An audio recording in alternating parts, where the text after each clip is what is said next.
राम राम मित्रों। एक देसी यानी भोजपुरिया कहावत है कि चामे का बेरा और कुकुर रखवार, यानी कि जो फेंसिंग है वो चमड़े की है और कुत्तों को हमने जो है रखवाली दे रखी है उस फेंसिंग की या उस फेंसिंग के अंदर जो चीज़ें हैं। तो आप इसका मतलब समझ रहे होंगे मैं क्या कहना चाहता हूँ। कोलकाता में जिस महिला डॉक्टर के साथ रेप हुआ है, पूरे देश में इसको लेके हंगामा मचा हुआ है।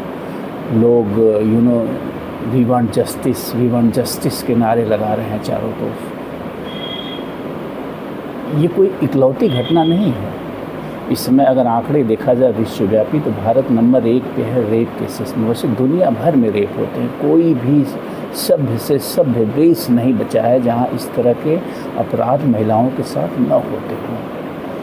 लेकिन भारत अनूठा है। भारत में अगर आंकड़ों की बात करी जाए तो ये जो आंकड़े हैं कि लगभग जो है हर साल 30 से 35 हज़ार रेप केस रजिस्टर होते हैं।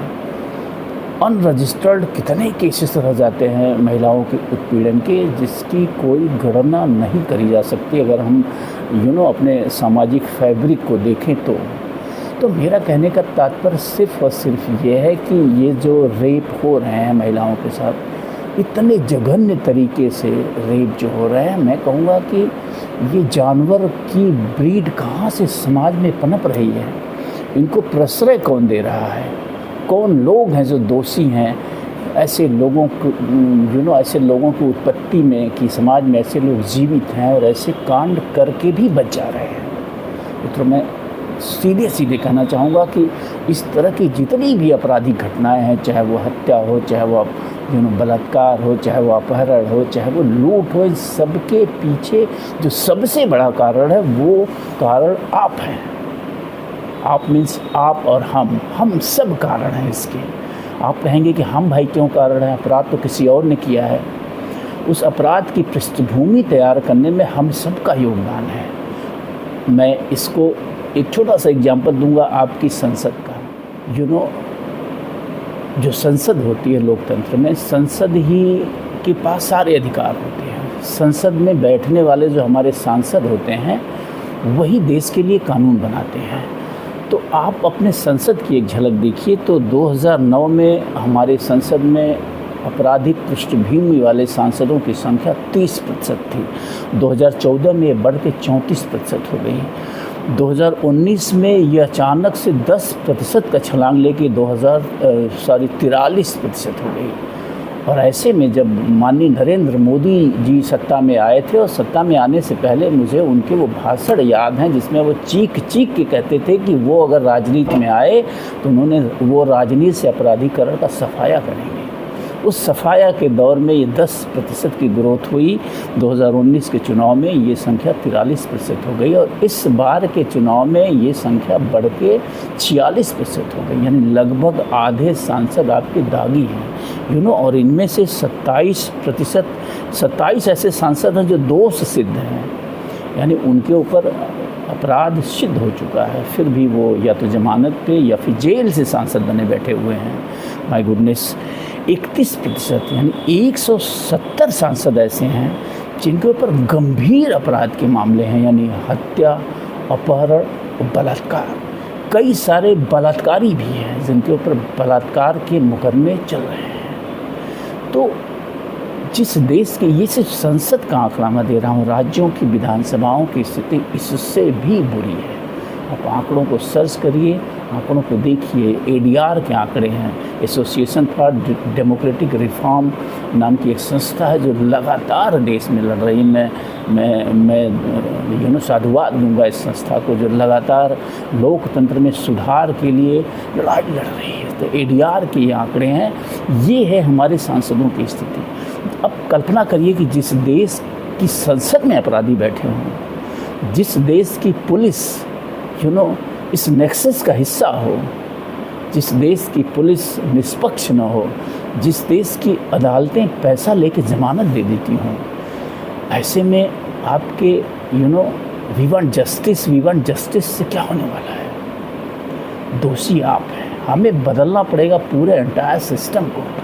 जब आप एक अपराधी को जाति के नाम पे, धर्म के नाम पे वोट दे देते हैं। आप वहीं से शुरुआत करते हैं। मैं उसी की बात कर रहा हूँ कि दोषी मैं, दोषी हम, दोषी आप, दोषी वो सारे लोग जो जाति और धर्म के नाम पे किसी को भी वोट दे देते हैं। अपराधी हो, लुच्चा हो, लफंगा हो, अनपढ़ हो, जाहिल हो, किसी को भी आप संसद में भेज देते हैं। संसद आपके देश की न्यायालय है, सबसे बड़ी पंचायत है। संसद ही कानून बनाती है कि देश कैसे चलेगा। तो कुल मिला के अगर आप संसद से लेके विधानसभाओं से होते हुए अपनी ये जो कार्यपालिका है यानी पुलिस से लगाए सारे अधिकारियों के कार्यकलापों को देखते हुए निचली अदालतों तक जाइए। अब तो हाई कोर्ट पे भी उंगलियां उठ रही हैं कि हाई कोर्ट में कुछ ऐसे जजेस हैं जो बड़े बड़े मामलों में बड़ी रकम लेके ज़मानत दे दे रहे हैं अपराधियों को। आखिर नहीं दे रहे हैं तो कैसे इनको ज़मानत मिल रही है? आपको मैं एक चीज़ याद दिलाता हूँ। अतीक अहमद नाम का खूंखार अपराधी जिसका सफाया अभी जल्दी हुआ है, उस समय उनकी जो कहानियाँ आ रही थी उनमें एक बात आ रही थी कि 18 साल की उम्र में अतीक अहमद ने पहली बार हत्या करी थी किसी की। अब सोचिए अगर हमारा कानून सही होता, हमारी पुलिस ईमानदार होती, 18 साल में हत्या की क्या सज़ा है इस देश में? हत्या की सज़ा तो कम से कम आजीवन कारावास है। अगर अतीक अहमद जैसे अपराधी को उस पहले अपराध की सज़ा मिल गई होती समय से, तो क्या फिर वो इतना बड़ा अपराध का नेक्सस खड़ा कर पाता? बाद में सैकड़ों मारे गए जो लोग बताते हैं, ढेर सारे अपराध उसने किए। मैं एक एग्जाम्पल दे रहा हूँ, वैसे हज़ारों हज़ार लोग हैं। वो किसी धर्म विशेष या जाति विशेष से उनका कोई संबंध नहीं, हर जाति हर धर्म के लोग अपराधी हैं। तो कुल मिला के मैं यही कहूँगा कि we want justice, we want justice. हमारे आज़मगढ़ में भी इससे जघन्य महिलाओं के साथ घटनाएं हुई हैं। गर्दन कटी लाश, रेप की हुई लाश, इस तरह के तमाम छोटे छोटे समाचार देखने को मिलते हैं, लेकिन हम नहीं बौखलाते हैं।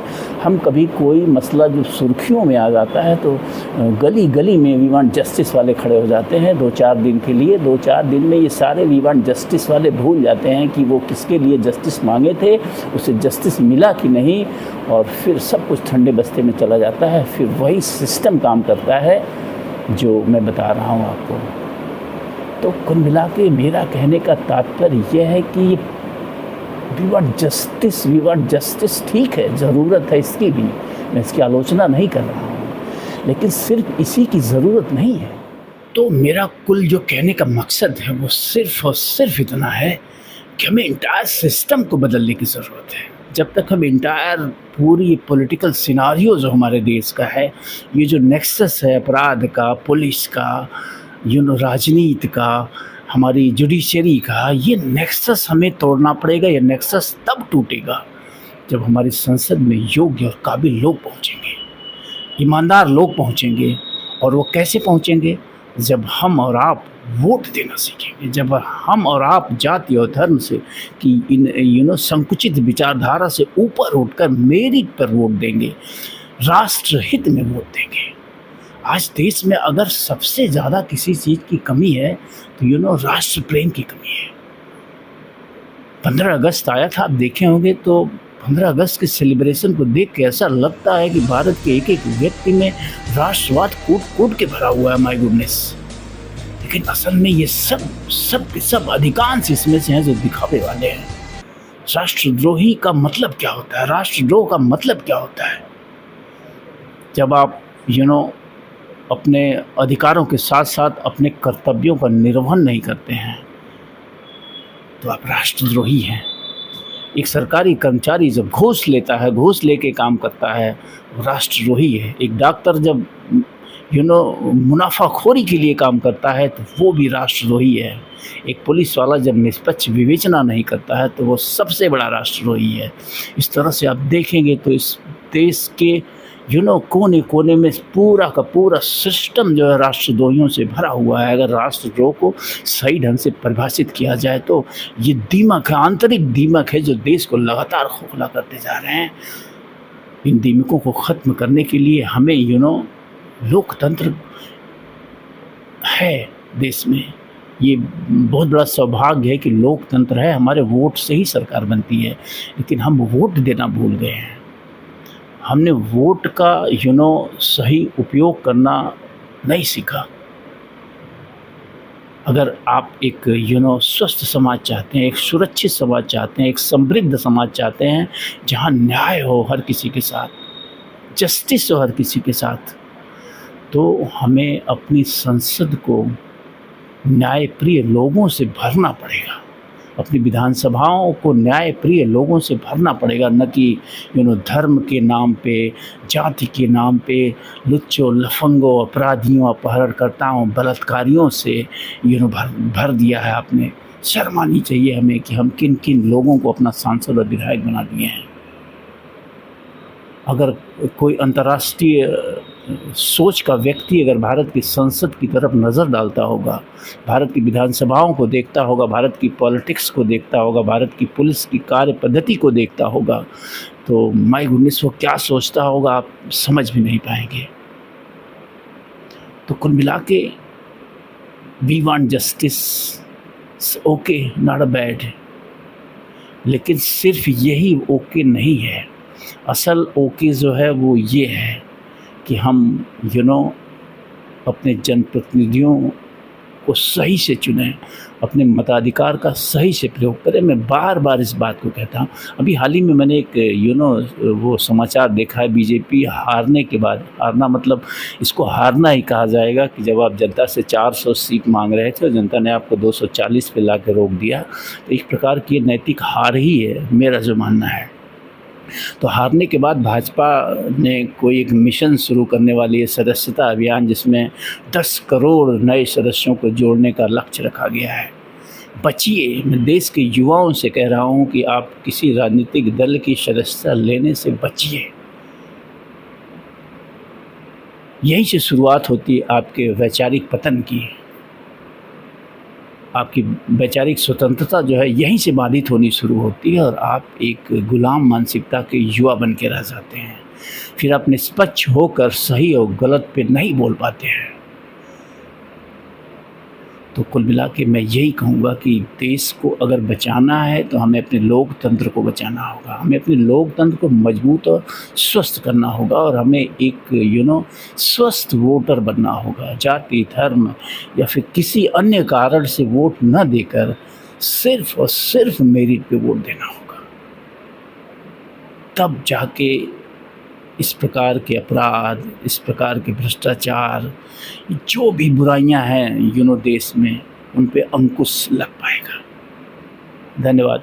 Thank you.